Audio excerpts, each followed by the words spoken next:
یا یہ خیال کہ کوئی اسے دیکھ نہ لے، کوئی اسے پہچان نہ لے۔ میں سمجھ گیا تھا یہ لڑکی اپنی مرضی سے نہیں آئی بلکہ بلیک میل ہو کر آئی ہے یا پھر مجبوری میں آئی ہے۔ جو لڑکیاں لڑکوں کے ساتھ گاڑی کے اندر بیٹھ کر غلط کام کرتی تھی ان میں کچھ اسکول یا کالج یونیفارم میں ملبوس ہوتی تھی، تو کوئی یونیورسٹی کی اسٹوڈنٹ تھی اور کچھ اپنے منگیتر کے ساتھ آتی تھی۔ میں سب کی ہی ویڈیو اپنے پاس محفوظ رکھ لیتا تھا۔ ان ویڈیوز کو اپنے پاس محفوظ رکھنے کا مقصد یہ نہیں تھا کہ میں ان لڑکیوں کو بلیک میل کرنا چاہتا تھا، ان سے پیسے لینا چاہتا تھا یا ان کے ساتھ وقت گزارنا چاہتا تھا، بلکہ یہ صرف میں اپنی دل پشوری کے لیے دیکھتا تھا۔ مجھے یہ سب دیکھنے کی جیسے عادت سی پڑ گئی تھی اور یہ سب دیکھتے ہوئے جیسے مجھ پر نشہ سا طاری ہو جاتا۔ ہر روز یہ سب نئے انداز میں نئے چہرے کے ساتھ مجھے دیکھنے کو ملتا، مگر کبھی کسی لڑکی کے چہرے نے مجھے اپنی جانب نہیں کھینچا تھا۔ جب سے میں نے اس لڑکی کو دیکھا تو میرے دل کی حالت عجیب ہو گئی تھی۔ میرے دل میں یہ خیال پیدا ہو گیا تھا کہ ایک بار میں بھی اس لڑکی کو حاصل کروں، مگر مسئلہ یہ تھا کہ میں جانتا نہیں تھا یہ لڑکی کون تھی، کہاں رہتی تھی، اور اس کے بارے میں معلومات لینا مشکل کام تھا مگر ناممکن نہیں۔ میں نے اپنے ایک دوست کو اس کام کے لیے ہائر کر لیا۔ دوبارہ جب بھی کبھی وہ لڑکی مجھے نظر آتی تو میں اپنے دوست کو اس کے پیچھے لگا دیتا، وہ مجھے اس لڑکی کے بارے میں مکمل معلومات دے دیتا۔ اب انتظار تھا تو صرف اس لڑکی کا کہ وہ دوبارہ سے میرے سامنے آئے اور میں اسے اپنے جال میں پھنسانے کی کوشش کروں۔ میں آدھی رات تک کسی کے بارے میں سوچتا رہتا تھا۔ جب آنکھیں بند کرتا تو اس کا نازک سراپا آنکھوں کے سامنے آ جاتا۔ میں بے چینی سے کروٹیں بدلتا رہتا اور پھر کچھ دنوں بعد دوبارہ سے وہی لڑکی اسی لڑکے کے ساتھ وہاں پر نظر آئی۔ اس کو دیکھ کر میرے ہونٹوں پر مسکان پھیل گئی۔ تبھی میں نے اپنے دوست کو کال کر کے اس لڑکی کی لوکیشن بتا دی۔ اب میں بالکل مطمئن ہو گیا تھا۔ مجھے اندازہ ہو گیا تھا کہ شام تک مجھے اس کی تمام معلومات مل جائیں گی، اور ایسا ہی ہوا۔ شام کو میرے دوست نے اس کا نمبر، ایڈریس، ہر چیز مجھے سینڈ کر دی۔ میں نے پھر دل دھڑکتے اس کو فون نمبر ملایا۔ دوسری یا تیسری بیل پر اس نے کال ریسیو کر لی۔ اس کی آواز بھی اس طرح کی بہت خوبصورت تھی۔ میں نے اس سے بات کرنے کی کوشش کی تو اس نے غلط نمبر کہہ کر فون بند کر دیا۔ میں اس کو میسیج کرتا رہا، کالز کرتا رہا، مگر وہ میری کسی بات کا جواب نہیں دے رہی تھی۔ وہ بہت مغرور تھی اور اس پہ یہ غرور سجتا بھی تھا۔ جتنا میں اس کے ساتھ بات کرنے کے لیے تڑپتا اتنا ہی وہ مجھ سے بے نیازی برت رہی تھی۔ اب میں سوچنے لگا کہ اس کے ساتھ کیسے بات کروں اور کیسے اسے اپنے ساتھ ملنے کے لیے تیار کروں۔ تبھی میرے ذہن میں ایک خیال آیا۔ اس پر عمل درآمد کرنا مشکل نہیں تھا۔ یہ خیال آتے ہی میری آنکھوں میں چمک سی آ گئی اور میں نے پھر سے CCTV کیمرے میں ریکارڈ کی گئی ویڈیو کا ایک چھوٹا سا کلپ اسے شیئر کر دیا۔ جو کلپ سب سے زیادہ خاص تھا، اور میری توقع کے عین مطابق اس نے اگلے ہی پل مجھے جواب دیا اور ساتھ ہی مجھے کال کر دی۔ وہ بہت ہی زیادہ خوفزدہ معلوم ہو رہی تھی۔ اس کی آواز کانپ رہی تھی اور وہ شاید یہ سمجھ رہی تھی کہ یہ بات کسی کو نہیں معلوم، اور جب اس نے اپنا راز یوں کھلتے ہوئے دیکھا تو وہ بے چین ہو گئی۔ وہ کہنے لگی، آپ کون ہیں اور یہ ویڈیو آپ کے پاس کیسے آئی؟ اب مجھے اندازہ ہو گیا تھا کہ چڑیا بس جال میں قید ہونے کو تیار ہے۔ میں زور سے ہنس پڑا اور کہنے لگا، اس بات کو چھوڑو، میں کون ہوں، بلکہ یہ سوچو اگر میں نے یہ ویڈیو نیٹ پر ڈال دی یا تمہارے گھر والوں کو سینڈ کر دی تو تمہیں کیسا لگے گا؟ وہ تمہارے ساتھ کیسا سلوک کریں گے؟ وہ یہ سن کر بہت ڈر گئی اور کہنے لگی، خدا کے لیے ایسا مت کرنا، ورنہ میرے گھر والے مجھے جان سے مار دیں گے۔ تم بتاؤ تمہیں کیا چاہیے؟ جو تمہیں چاہیے وہ میں تمہیں دوں گی۔ اس کی تیزی سے بولنے پر میرے چہرے پر معنی خیز مسکراہٹ پھیل گئی۔ میں نے اسے کہا، مجھے تم سے خاص چیز چاہیے اور وہ میں تمہیں ملنے پر ہی بتاؤں گا۔ وہ چونک گئی اور کہنے لگی، کیا مطلب، کون سی خاص چیز؟ میں نے اسے کہا، یہ جاننے کے لیے میری اگلی کال کا انتظار کرو۔ میں تمہیں جگہ اور وقت کا بتاؤں گا اور تم وہیں پر پہنچ جانا۔ میں نے کال بند کر دی، مگر اب اس کے بارے میں مجھے میسیج آ رہے تھے جن میں وہ میری منتیں کر رہی تھی اور میرے آگے ہاتھ جوڑ رہی تھی۔ اس کی روتی ہوئی آواز سن کر ایک بار میرے دل کو کچھ ہوا، مگر پھر میں نے اپنے دل کو یہ سوچ کر مضبوط کر لیا کہ ایک بار میں اسے اپنے مقصد حاصل کر لوں اور اس کے بعد یہ سب کچھ ڈیلیٹ کر دوں گا۔ اور ویسے بھی میرا مقصد یہ سب کچھ نیٹ پر ڈالنے کا نہیں تھا، اور نہ ہی اس کے گھر والوں کو یہ سب کچھ سینڈ کرنا چاہتا تھا، بلکہ میرا ارادہ تو محض لطف حاصل کرنے کا تھا۔ پھر میں یہ تمام ویڈیو ڈیلیٹ کر دیتا۔ یوں بھی ان ویڈیو کی وجہ سے میرے ہی تو جال میں آ کر پھنسی تھی۔ اگلے دن میں اپنے آفس میں بیٹھا ہوا تھا جب وہاں پر ایک گاڑی میں 5 لڑکے آئے اور انہوں نے گاڑی سب سے الگ تھلگ جگہ پر کھڑی کی۔ تبھی میں دیکھ کر چونک گیا کہ ہو نہ ہو اس گاڑی میں ضرور کچھ خاص ہونے والا ہے، تبھی تو انہوں نے سب سے الگ جگہ پر کھڑی کی ہے۔ یہ دیکھ کر میں الرٹ ہو گیا اور آنے والے سنسنی خیز وقت کے لیے خود کو تیار کرنے لگا۔ تبھی جو میں نے منظر دیکھا اس نے مجھے اندر تک ہلا دیا۔ اس گاڑی میں 5 لڑکوں کے ساتھ ایک چھوٹی سی بچی تھی جو کہ دیکھنے میں 10 یا 12 سال کی تھی۔ وہ بچی بہت بری طرح خوف زدہ تھی اور رو رہی تھی۔ وہ بچی اسکول یونیفارم میں ملبوس تھی اور بے تحاشا ڈری سہمی تھی۔ یہ دیکھ کر مجھے سمجھنے میں دیر نہیں لگی۔ وہ بچی اسکول جا رہی تھی اور ان لوگوں نے اسے اغوا کر لیا تھا۔ اب وقت نہیں تھا کہ میں آفس میں بیٹھ کر اس بچی کی بربادی کا تماشا دیکھتا۔ میرے دل کو کچھ ہونے لگا۔ میں فوراً اپنی جگہ سے اٹھا اور گارڈ کو الرٹ کر کے اپنے ساتھ لے کر اس گاڑی کے پاس پہنچا۔ وہ لڑکے مجھے دیکھ کر چونک گئے۔ وہ بچی ان کی گرفت میں مچھلی کی طرح تڑپ رہی تھی۔ میں نے لڑکوں کو غصے سے گاڑی سے باہر نکالا۔ دونوں گارڈ اب میرے ساتھ یہاں پر پہنچ گئے۔ وہ لڑکے کسی امیر خاندان کے لگ رہے تھے اور مجھے اس بات پر ڈرانے دھمکانے لگے، اگر یہ بات پولیس کو بتائی تو آپ کے ساتھ اچھا نہیں ہوگا۔ میں نے ان کی بات کو تحمل سے سنا اور کہا جو بھی ہے یہ پولیس کیس ہے، آپ لوگوں کو جو کچھ بھی کہنا ہے ان سے ہی کہنا، اب پولیس ہی تم لوگوں سے نمٹے گی۔ وہ لڑکے مسلسل مجھے اس بات سے باز رہنے کے لیے اکسا رہے تھے، مگر میں بھی ان کی باتوں میں آنے والا نہیں تھا۔ تبھی میں نے اپنے دوست کو کال کی جو کہ انسپیکٹر تھا۔ وہ فوراً یہاں پر آ گیا۔ اس دوران میں نے لڑکی کو گاڑی سے نکال لیا تھا اور اسے اپنے ساتھ آفس میں بٹھا لیا تھا۔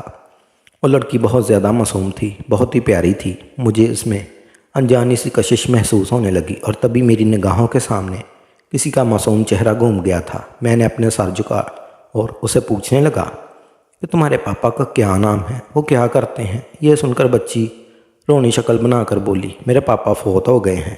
یہ سن کر میں بہت افسوس زدہ ہو گیا اور پھر میں بچی سے کہنے لگا، تمہیں تھوڑی دیر کے بعد تمہاری ماما کے پاس لے جاؤں گا، تم پریشان مت ہو، کیا تمہیں اپنے گھر کا ایڈریس معلوم ہے؟ لڑکی نے فوراً مثبت انداز میں سر ہلایا اور اپنا ایڈریس فر بتانے لگی۔ مجھے لڑکی کی ذہانت پسند آئی۔ میں اس کی دلچسپی سے چھوٹی چھوٹی باتیں کر رہا تھا۔ تبھی میرا دوست بھی یہاں پر آ گیا اور کہنے لگا، یہ تم نے بہت اچھا کیا جو اس بچی کو درندوں سے بچا لیا، ورنہ اس کی زندگی برباد ہو کر رہ جاتی۔ مجھے بچی بہت پسند آئی تھی اور میرا اس کے ساتھ ایک پل بھی علیحدہ ہونے کو دل نہیں کر رہا تھا۔ جب میرے دوست نے کہا میں اسے اس کے گھر کا پتہ کر کے وہاں پہنچا دیتا ہوں، اس کے گھر والے بھی پریشان ہو رہے ہوں گے، میں نے کہا میں بھی تمہارے ساتھ جانا چاہتا ہوں۔ ایڈریس اس بچی کا معلوم تھا۔ جب ہم اس کے بتائے ہوئے پتے پر پہنچے تو گھر کے آس پاس کافی ساری عورتیں جمع تھیں جو آپس میں گویا مچوئی کر رہی تھی۔ گھر کا دروازہ کھلا تھا اور جب ہم وہاں پہنچے تو وہ عورتیں بچی کو دیکھ کر کہنے لگیں، ارے شزا تو یہ رہی، ارے شزا کہاں تھی تمہاری ماں تمہارے لیے کتنا پریشان ہو رہی تھی۔ غرض یہ کہ چاروں طرف سے عورتوں کی بن بن کی آوازیں آنا شروع ہوگی اور ہم دونوں کو اندازہ ہو گیا کہ یہ گھر سے اس بچی کا ہی ہے۔ یہ دیکھ کر ہمیں تسلی ہوگی۔ پھر جب ہم گھر کے اندر داخل ہوئے تو وہاں کافی ساری عورتیں جمع تھیں۔ ایک لڑکی کے رونے کی آواز سنائی دے رہی تھی۔ اس کی ہماری طرف کمر تھی اور وہ بری طرح سے تڑپ رہی تھی۔ محلے کی ایک عورت نے اسے نہ جانے کیا پوچھا تھا، وہ کہنے لگی، میں چھٹی کے وقت شیزا کو اسکول لینے گئی تھی تو اسکول والوں نے کہا آج شیزا اسکول آئی ہی نہیں، جبکہ میں خود اسے تیار کر کے اسکول چھوڑنے گئی تھی۔ آج مجھے آفس سے دیر ہو رہی تھی، تبھی میں اسکول سے تھوڑا پیچھے سے ہی اسے روانہ کر کے اپنے آفس چلی گئی۔ جب اسکول والوں نے یہ بات کی تو میرے پاؤں کے نیچے سے زمین ہی نکل گئی تھی۔ پھر میں گھر آئی تو یہ گھر پر بھی نہیں تھی۔ میں نے اپنے دوستوں سے کہا، آس پاس ہر جگہ سے پوچھا، سب ہی سے بات سے لا علم تھے۔ وہ روتے ہوئے نڈال ہو رہی تھی۔ اس کی آواز سن کر میں چونک گیا تھا۔ یہ آواز مجھے اپنی لگ رہی تھی، سنی سی لگ رہی تھی اور اب میں اس کا چہرہ دیکھنے کے لیے بے قرار ہو رہا تھا۔ تبھی وہ بچی فوراً آگے بڑھی اور ماما کہہ کر اس سے لپٹ گئی۔ وہ دونوں ایک دوسرے سے لپٹ کر بہت بری طرح رو رہی تھی۔ یہ منظر دیکھ کر میری آنکھیں بھی نم ہو گئی۔ کافی دیر تک میں اور میرا دوست اس کو سنبھالنے کا انتظار کرتے رہے۔ تبھی وہ بچی سے پوچھنے لگی، تم کہاں پر تھی؟ میں نے تمہیں کہاں نہیں ڈھونڈا، اور تم اسکول میں کیوں نہیں گئی تھی؟ اسکول سے کہاں چلی گئی تھی؟ جانتی ہو میں تمہارے لیے کتنا پریشان ہو رہی تھی، کتنی بار تمہیں کہا ہے اکیلے کہیں مت جایا کرو، مگر تم میری بات سنتی ہی نہیں۔ وہ اسے چومے جا رہی تھی اور ایک ہی سانس میں نہ جانے کتنی باتیں کر رہی تھی۔ اب اس کی فکر ختم ہو گئی تھی تو اس کی جگہ غصے نے لے لی تھی۔ تبھی شزا نے ہماری طرف اشارہ کیا اور کہنے لگی، میں ان انکل کے ساتھ تھی، یہ مجھے لے کر آئے۔ اس لڑکی نے جب پیچھے مڑ کر دیکھا تو وہ جہاں کی تہاں رہ گئی اور میں بھی اس کے چہرے کی طرف دیکھ کر گویا پتھر کا بت بن گیا۔ ہم دونوں بے دھیانی میں ایک دوسرے کو دیکھ رہے تھے۔ میرے دوست نے ہمارے تاثرات دیکھے تو چونک گیا اور مجھے کوہنی مار کر پوچھنے لگا، یہ کون ہے؟ یہ تمہیں ایسے کیوں دیکھ رہی ہے؟ کیا تم ایک دوسرے کو جانتے ہو؟ مگر میں تو کچھ کہنے کی پوزیشن میں ہی نہیں تھا۔ میں خاموشی سے وہاں سے اپنے گھر آ گیا اور شاہ زیب مجھے پکارتا رہ گیا۔ بیسن کے آگے کھڑے ہو کر میں اپنے چہرے پر پانی کے چھینٹے مارنے لگا اور جب شیشے میں اپنا چہرہ دیکھا تو اس میں اس کا عکس نظر آنے لگا، کبھی ہنستے ہوئے، کبھی شرارتیں کرتے ہوئے، کبھی غصہ کرتے ہوئے۔ میرے اندر جیسے کچھ جل رہا تھا۔ میں باتھ روم سے سیدھا کمرے میں آ گیا۔ کتنے ہی گلاس میں نے پانی کے چڑھا لیے مگر میرے اندر کی آگ جیسے ختم ہی نہیں ہو رہی تھی۔ آج کتنے سالوں بعد میرا اس کے ساتھ آمنا سامنا ہوا تھا اور وہ بھی اس صورتحال میں۔ میں یہ سوچ کر حیران ہو رہا تھا، وہ اتنی بدحال کیوں تھی اور وہ بچی کون تھی؟ کہیں وہ میری بیٹی تو نہیں تھی؟ اس کا بات کا جواب تو وہی دے سکتی تھی۔ تبھی دروازے پر بیل بجنے لگی۔ سامنے شاہ زیب کھڑا تھا۔ وہ حیران پریشان سا کمرے میں آیا، میری حالت دیکھ کر بوکھلا گیا اور کہنے لگا، تمہیں کیا ہوا؟ تم کیوں اس طرح ریئیکٹ کر رہے ہو؟ تم وہاں سے بنا کچھ کہے چلے آئے۔ میں تمہیں پکارتا رہا، تم نے میری بات بھی نہ سنی۔ میں بے دم سا ہو کر اپنے بیڈ پر گر گیا۔ اس نے میرے دونوں بازو پکڑ کر مجھے جھنجھوڑا اور کہنے لگا، تمہارے اس طرح دیکھ کر میں پریشان ہو رہا ہوں۔ خدا کے لیے مجھے کچھ بتاؤ، تمہیں کیا ہوا ہے اور وہ لڑکی کون تھی؟ اور وہ بھی تمہیں دیکھ کر تمہاری طرح پتھر کی مورت کیوں بن گئی تھی؟ میں نے اسے کہا کہ آج سے 13 سال پہلے میری آفرین سے شادی ہوئی تھی۔ ہم دونوں کی پسند کی شادی تھی۔ ہم دونوں ایک ہی دوسرے کے بغیر نہیں رہ سکتے تھے، مگر نہ جانے کیسے ہمارے درمیان رفتہ رفتہ بدگمانیاں پیدا ہونے لگی، جنہیں نہ اس نے دور کرنے کی کوشش کی اور نہ ہی میں نے۔ آفرین کو شک کرنے کی عادت تھی۔ وہ ہر بات پر مجھ پر شک کرتی تھی۔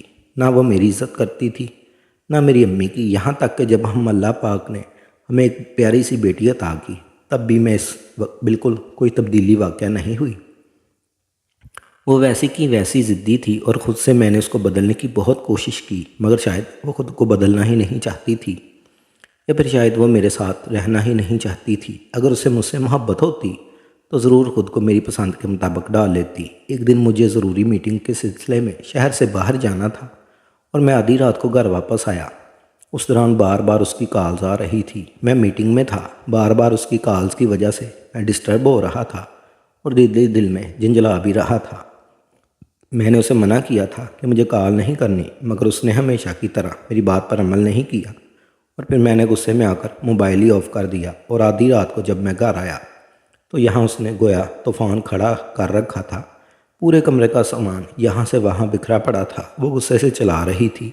اماں اپنے سر پر ہاتھ رکھ کے بیٹھی تھی۔ جب میں نے یہ ساری صورتحال دیکھی تو میرا دماغ گھوم گیا۔ مجھے دیکھتے ہی وہ چلانے لگی۔ کہاں پر تھے؟ کس کے ساتھ تھے؟ ابھی بھی گھر آنے کی کیا ضرورت تھی؟ وہیں پر رہتے۔ اور میری برداشت کی حد یہاں تک تھی۔ میں نے ایک زوردار تھپڑ اس کے چہرے پر مارا اور اسے کہا کہ آج کے بعد مجھے شکل مت دکھانا۔ اس وقت وہ بیٹی کو اٹھا کر کمرے سے باہر نکل گئی تھی۔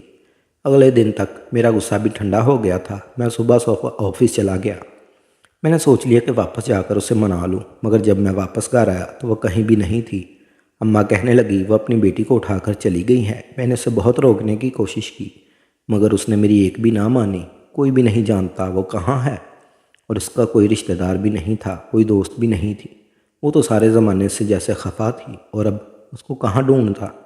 مجھے کچھ پتہ بھی نہیں چل رہا تھا وہ کہاں گئی۔ پھر کتنے سال گزر گئے، اب تو اماں بھی نہیں رہی جو مجھے بار بار اس کا نام یاد دلاتی، مجھے اس کو ڈھونڈنے پر زور دیتی۔ رفتہ رفتہ میں نے اس کی تلاش میں نکلنا چھوڑ دیا اور اب اتنے سالوں کے بعد وہ میرے سامنے آئی تھی۔ شاہ زیب سانس روک کے میری ساری بات سن رہا تھا۔ وہ کہنے لگا تھا، تو اس کا مطلب یہ بچی وہ تمہاری بیٹی ہے؟ یہ بات یاد آتے ہی میں بھی ٹھٹک کر رہ گیا اور میں نے سوچا کہ میں نے کبھی کسی غیر عورت کو آج تک چھوا تک نہیں تھا، اور اب اس نیلی آنکھوں والی لڑکی کو دیکھ کر میں اپنے آپ پر کنٹرول کھو بیٹھا تھا۔ زندگی میں پہلی بار میں گناہ کرنے کی خواہش کی تھی اور گناہ کرنے کے باقاعدہ پلاننگ کر رہا تھا۔ اس کا مطلب یہ تھا جو کچھ میں کسی کی بیٹی کے ساتھ کرنے جا رہا تھا وہی سب کچھ میری بیٹی کے ساتھ بھی ہو سکتا تھا۔ یہ خیال آتے ہی میرے جسم کے رونگٹے کھڑے ہو گئے اور میرا چہرہ زرد پڑ گیا۔ میری حالت دیکھ کر شاہ زیب گھبرا گیا۔ تمہاری بیٹی کو تمہاری ضرورت ہے، تمہیں اب بھی بھابھی سے معافی مانگ لینی چاہیے۔ اور انہیں اپنے گھر لے آنا چاہیے۔ تم نے دیکھا نہیں وہ کس قدر کم پرسی کی حالت میں زندگی گزار رہی ہے، اور بچی کو پالنے کے لیے وہ ایک آفس میں نوکری کر رہی ہیں۔ وہ یہ کتنی عجیب بات ہے، ایک باپ کے پاس تو بہت پیسہ ہے مگر بچی غریبوں کی طرح پل رہی ہے۔ میں نے بھی یہی سوچا اور پھر میں خود کو اس کے سامنے جانے کے لیے تیار کرنے لگا۔ میں خود ہمیں اتنی ہمت نہیں پا رہا تھا۔ جب میں وہاں پر گیا تو وہ بھی شاید میری منتظر تھی۔ بنا کچھ کہے ہم دونوں ایک دوسرے سے دیکھتے رہے۔ کافی دیر کے بعد میرے ہونٹوں نے جنبش کی اور میں نے اسے کہا چلو گھر تمہیں لینے آیا ہوں۔ وہ بھی بنا کچھ کہے میرے ساتھ چل پڑی۔ شاید گزرے وقت کے دم اس نے بھی ضدی طبیعت پر اثر ڈالا تھا۔ پھر وہ میرے ساتھ میرے گھر آ گئی۔ جب شزا کو پتہ چلا کہ میں اس کا پاپا ہوں تو وہ بہت زیادہ خوش ہوئی اور کہنے لگی پاپا آپ اللہ میاں کے پاس کب سے آئے؟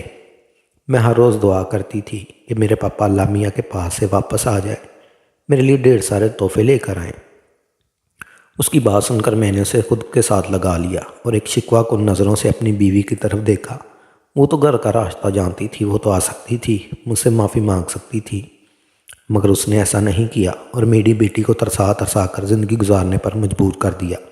مگر وہ پہلے جیسی نہیں رہی تھی، وہ بدل گئی تھی۔ میں نے بھی اب وہ تمام ویڈیو ڈیلیٹ کر دی اور اب میں کسی بھی ویڈیو ریکارڈ نہیں کرتا تھا، کیونکہ میں جان گیا تھا اللہ پاک نے مجھے بھی ایک بیٹی عطا کی ہے اور جو کچھ میں کسی کی بیٹی کے ساتھ کروں گا کل وہی میری بیٹی کے ساتھ پیش آ سکتا ہے۔ میں نے اس لڑکی کی بھی ویڈیو ڈیلیٹ کر دی اور اسے کال کر کے معذرت کی۔ میں نے جو کچھ بھی کیا مجھے معاف کر دو۔ یہ سن کر اس لڑکی کو جیسے یقین ہی نہ آ رہا ہو، وہ بے تحاشا خوش ہو گئی اور اس میں فون بند کرنے سے پہلے ایک نصیحت کی کہ کبھی بھی ایسا کام مت کرنا جو تمہارے باپ کا سر جھکا دے۔ اسے میری بات کی سمجھ آئی یا نہ آئی مگر مجھے سمجھ آ گئی۔ ان لڑکوں کو بھی میں نے کڑی سے کڑی سزا دلوانے کا فیصلہ کر لیا۔ آفرین نے بتایا کہ وہ اسے آفس سے آتے جاتے چھیڑتے تھے، اسے تنگ کرتے تھے اور ایک بار آخری حد پار کرنے پر اس نے تنگ آ کر ایک لڑکے کو تھپڑ مار دیا تھا۔ اس لڑکے نے جب اتنے لوگوں کے سامنے تھپڑ کھایا تو اس بات کو اپنی انسلٹ محسوس کیا اور آفرین سے بدلہ لینے کے لیے اس نے شزا کو اغوا کر لیا۔ وہ تو شکر تھا میں نے دیکھ لیا، ورنہ جانے انجانے میں کیا ہو جاتا اور پھر ساری زندگی خود کو کبھی معاف نہ کر پاتا۔